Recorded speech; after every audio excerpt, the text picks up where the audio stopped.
Tere päevast kõigile jalgpallisõpradele siit Pärnu Mai tänava Kunstimuru staadionilt, kus õige pea algamas Premium Liiga teise vooru kohtumine. Kodumeeskond Pärnu Vaprus võõrustamas siis Tartu Tammekat. Viles uus ja teise vooru kohtumine siin Pärnus algamas on. Lükkab selle ääre peale tagasi, kus on uuesti Vunk, läheb Kiidron teda ise. Võetakse ta kohvile, tõmmatakse, aga nüüd Vunk pääseb löögile, tuleb ootlikult taha, posti seis on 1-0 ja mäng on alanud ikkagi väga-väga tormiselt ja juba 5. minutil Pärnu läheb 1-0 juhtima. Kristen Saarts on see mees, kes selle värava ära lööb. Tutk. Vaatame nüüd, pall jõuab sinna Saartsini. Saarts hästi, liigub kasti. Pall on lahti, uuesti Saarts tagasi ja Peetson ohtlikult.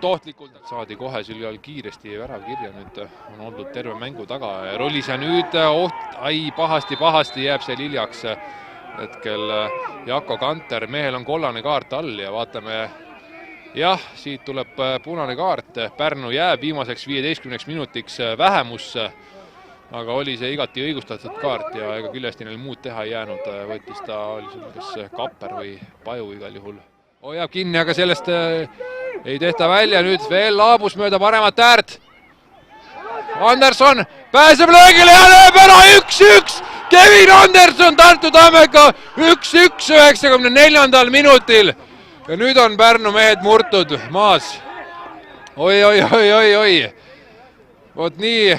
Lorentsil võimalus oli üks pikk pall ette panna, ega siin muidugi, jah, Palatu seisab seal hästi nüüd. Ja nüüd Küljestinen selle mängu lõppenuks vilistab.